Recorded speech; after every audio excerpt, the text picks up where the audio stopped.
anunciarlo. No solamente tenemos que estar aquí arriba tocando un instrumento o cantando o entonando de buena manera para ser un adorador. Todos somos adoradores. Y eso es lo que quiero yo en estos pocos minutos, en estos 30 minutos, que podamos entender lo importante de ser adorador o por qué adoramos. ¿Sí? Hay muchísimas razones. Pero quisiera que empecemos, si van conmigo a Juan 4:23, por favor. Entonces dice: mas la hora viene, y ahora es, cuando los verdaderos adoradores adorarán al Padre en espíritu y en verdad, porque también el Padre tales adoradores busca que le adoren. Empezando por esta prédica y encontrando este pasaje, yo me ponía a analizar. Uno generalmente, cuando busca algo, es porque no lo tiene a disposición o se le perdió. Por ejemplo, si uno pierde las llaves de la casa o pierde su Biblia antes de venir al domingo, la está buscando porque no sabe dónde está. Y me entristece en el corazón porque sentí que la iglesia pasó por este momento cuando no hubo esa convocatoria que se esperaba. Porque Dios dice que está buscando adoradores. Y cuando está buscando es porque le hace falta. Se me hace muy triste entender que el Padre está buscando adoradores. Y debemos nosotros estar a disposición. No debería estar buscando. Él solamente debería decir: es hora de que me adoren. Y deberíamos decir: aquí estamos. Ahora, ¿por qué adoramos? Existen 3 razones importantes por adorar. La primera razón, y quiero que la noten, como les digo, son muchísimas las razones que tenemos para adorar, pero hoy día vamos a hablar de 3 en específico. La primera es: la adoración corrige mi perspectiva. ¿Y qué quiere decir con esto, con corrige mi perspectiva? En el transcurso de toda nuestra vida nosotros tenemos desafíos, retos, problemas, dificultades, problemas que incluso a veces no tenemos ni idea cómo vamos a superarlos. Ya sea en el sentido económico, en el sentido familiar, en el sentido espiritual. Siempre nos encontramos con muchos problemas. Incluso Jesús lo dijo: en el mundo van a tener aflicciones. Y eso se lo puede tomar como una promesa. Dios sabía que íbamos a tener estas aflicciones, estas pruebas. El asunto es que a veces nosotros prestamos tanta atención a nuestros problemas que nuestra perspectiva o nuestro enfoque solo está, valga la redundancia, enfocado en el problema, y perdemos de vista la grandeza de Dios contra nuestros problemas. Y les voy a poner un claro ejemplo. ¿Por qué nosotros a veces nuestra perspectiva por nuestra perspectiva creamos que nuestro problema se haga más grande de lo que debe ser? Por ejemplo, si ustedes pueden ver esta tapa de aquí, es bastante pequeña en comparación digamos, del salón. Y supongamos que este es nuestro problema y el salón entero es la presencia de Dios. No tiene nada comparado con esta tapa, ¿verdad? Pero si nosotros digamos que este es nuestro problema económico: Dios mío, ¿qué voy a hacer? ¿Qué voy a llegar a fin de mes? Tengo que pagar la luz, el agua, la renta. Y se nos empieza a acercar el problema. Dios mío, pero ¿cómo voy a hacer? ¿Qué voy a hacer ahora? Tengo este problema, me falta el trabajo que no tengo, ¿cómo voy a seguir pagando? Y seguimos hablando tanto que el problema viene a nulificar nuestra vista. Y es lo único que vemos. Y como dicen, de los problemas son como los familiares, siempre vienen en parejas, nunca vienen solos.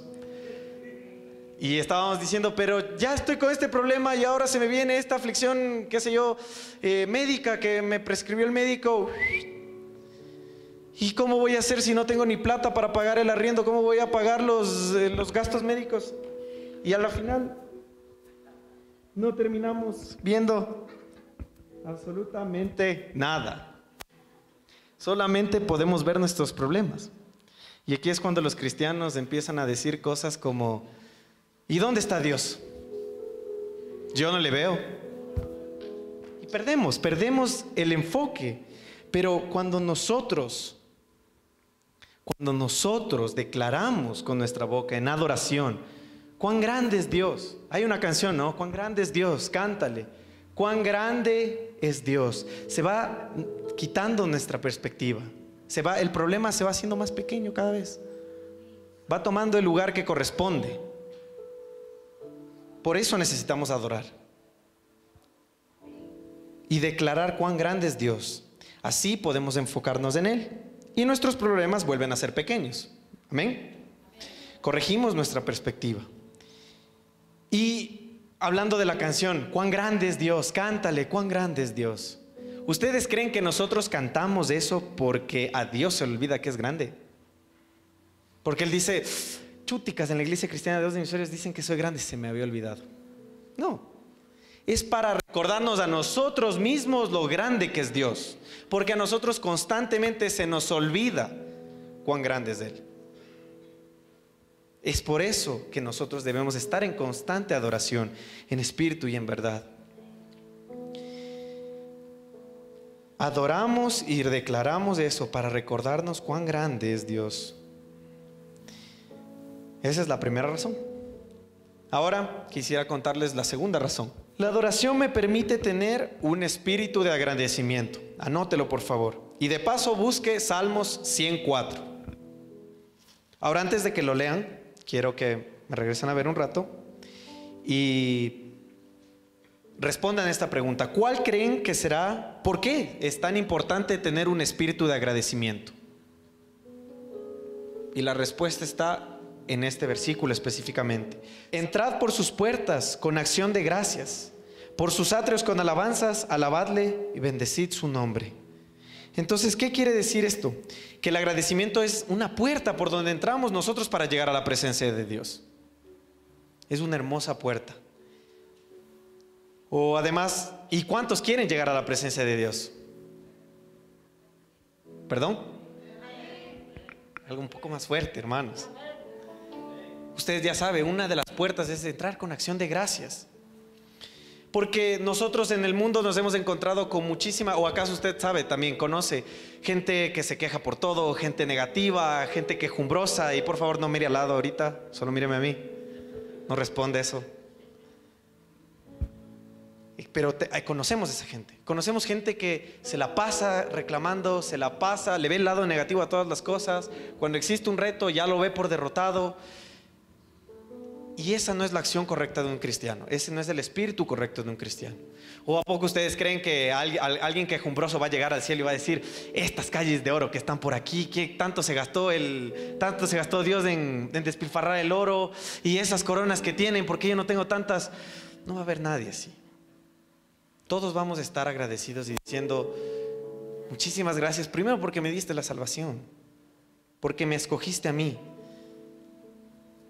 porque me salvaste a mí, me tomaste, has sido bueno conmigo, has cuidado mi caminar, me has salvado y nunca he pasado necesidad. Dios siempre nos da lo que necesitamos y nunca ha habido un cristiano que ha pasado necesidad. Y yo veo gente aquí que ha bendecido abundantemente, muchísima gente que ha sido bendecida por el Señor, y yo doy gracias también, porque Dios levantó, por ejemplo, a mi familia. Y es una gran bendición. Soy agradecido por mis padres, soy agradecido por mis hermanos, por la educación de mis padres, porque ellos me dieron todas las herramientas que Dios les dio a ellos para instruirnos de manera adecuada y no separarnos de su camino. Y yo estoy agradecido por eso siempre. Y veo de dónde Dios sacó a nuestra familia también, cómo era antes y ahora cómo somos todos nosotros. Yo soy muy agradecido por eso, porque sé que mis papás también están sirviendo de manera grande. Dios los ha levantado de una gran manera. A nosotros, a mis hermanos y a mí también estamos sirviendo, y yo siento que es un privilegio estar aquí adelante.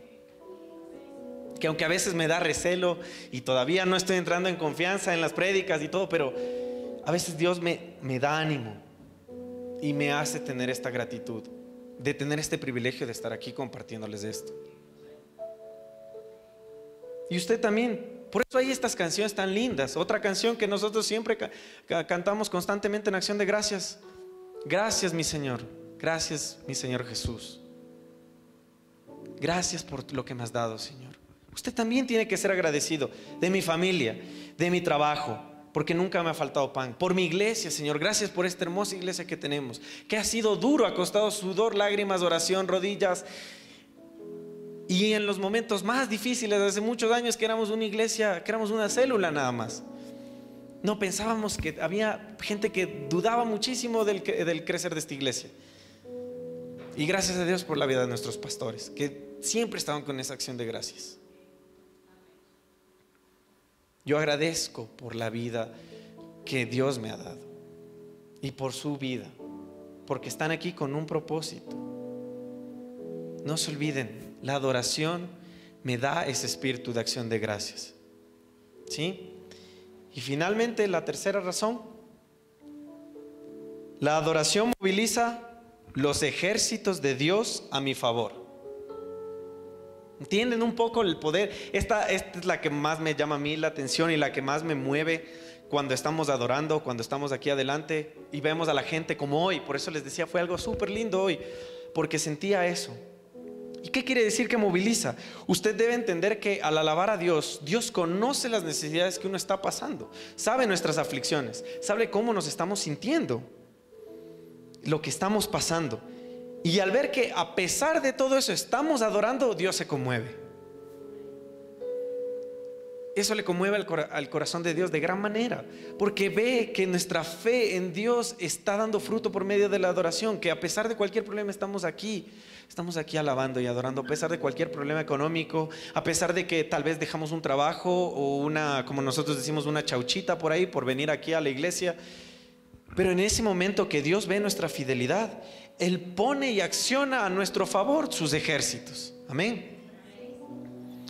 Ustedes deben de entender que existe el arcángel Miguel, que moviliza los ejércitos.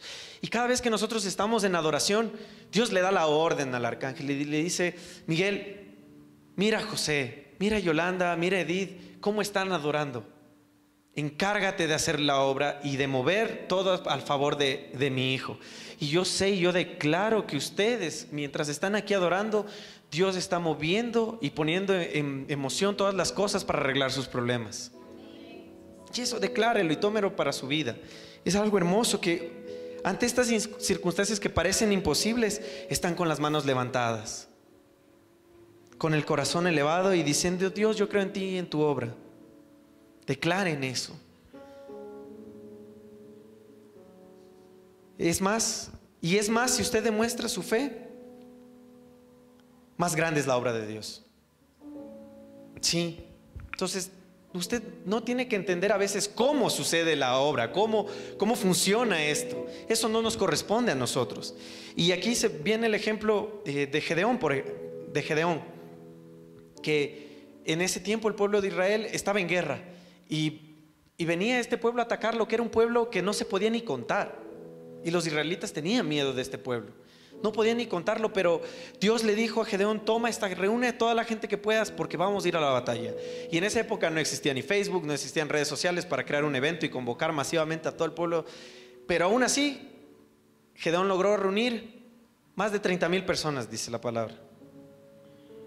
Y de todas esas, Gedeón se pone presto para el Señor y le dice: estamos listos para la batalla. Y Dios le dice: no, Gedeón, están demasiados. Mejor retira a 20,000. Y quedaron solamente 10,000. Y después retiró a más personas. Dijo: todavía están más. Manda a la casa 9,700 y quédate solo con 300. Y Gedeón dice: pero ¿qué vamos a hacer? Y Dios le da instrucciones claras. En la palabra dice que le dijo que tome, se me fue la palabra, que tomó la tea y las trompetas. Y la tea es una vasija donde tiene una vela dentro, que uno cuando le rompe explota la luz. Y las trompetas obviamente era para tocar y dar cánticos de victoria. Y les dio instrucciones claras de que se pongan. Estaban en el valle, dice, en un valle este pueblo numeroso, incontable. Y el pueblo de Israel se pusieron 100 en un lado, 100 al frente y 100 en otro lado. Y dijo Dios que esperen a la señal. Y cuando dé la señal, ellos debían romper la tea y tocar las trompetas. Pero ¿ustedes creen que Gedeón sabía qué iba a pasar después de eso? Él debió haber pensado en momentos, o la gente de Israel, de parte de los 300, Los que se fueron a la casa debieron haber pensado, estas personas van a la muerte. Pero los 300 que se quedaron fueron obedientes. Y sabían que Dios tenía un propósito. ¿Y qué pasó? En la palabra cuenta que a la final, cuando dio la orden, rompieron las teas, tocaron las trompetas, y fue en medio de la noche esto, por cierto. Y la gente, este pueblo enemigo, se despertó, vio todo eso, vio la luz que se iluminaba de las teas, escuchó las trompetas, y el Espíritu mismo de Dios vino a confundir a la gente. Y se mataron entre ellos. Entonces no fue la cantidad, sino fue Dios obrando en la vida de Gedeón. Lo mismo también en la vida de Josué, cuando derribaron los muros de Jericó. Que le den vueltas y toquen trompetas en cada vuelta que daban. Ustedes no se preocupen qué va a pasar, eran aparentemente los muros de Jericó impenetrables. Y solamente fueron obedientes, estuvieron en adoración, daban las vueltas. ¿Y usted qué cree que gritaban mientras daban la vuelta, una vuelta? Yo me imagino que eran cánticos de alabanza a Dios. Era alabanza a Dios. No sé qué palabras exactas, pero sé que era una exaltación grande a Dios. Grande era Dios, y Dios se encargó de derribarlo. Entonces entiendan esto. No quiere decir, lo que debemos entender nosotros, o no, debemos dejar de entender cómo Dios va a hacer la obra. Eso debemos dejar nosotros para Dios. Nosotros no podemos entender la lógica de Dios. Lo que debemos entender es que Dios va a hacer la obra. Amén. Y ahora, para terminar, quisiera que vayan al Salmo 68:1, por favor. Levántese Dios, dice, sean esparcidos sus enemigos y huyan de su presencia los que le aborrecen. Dios es un Dios de batallas, y nosotros debemos tener fe en eso. Debemos dejar que estos problemas se encargue de pelearlos Dios, porque esto es lo que son comparados con la presencia de Dios. Pero debemos recordarnos todo esto, recordárnoslo a nosotros mismos todos los días en adoración, con acción de gracias, como hicimos hoy día. Hoy día fue algo hermoso, y estoy agradecido con Dios porque refuerza este mensaje viendo a su gente, viendo a la gente con ese corazón humillado, agradecido, que tiene fe en que Dios va a hacer la obra, que a pesar de lo que nosotros hagamos, de que lo que estemos pasando, más bien, nosotros vamos a estar aquí adorando. Dios se va a encargar de lo demás. Amén. Quisiera que se pongan de pie, por favor.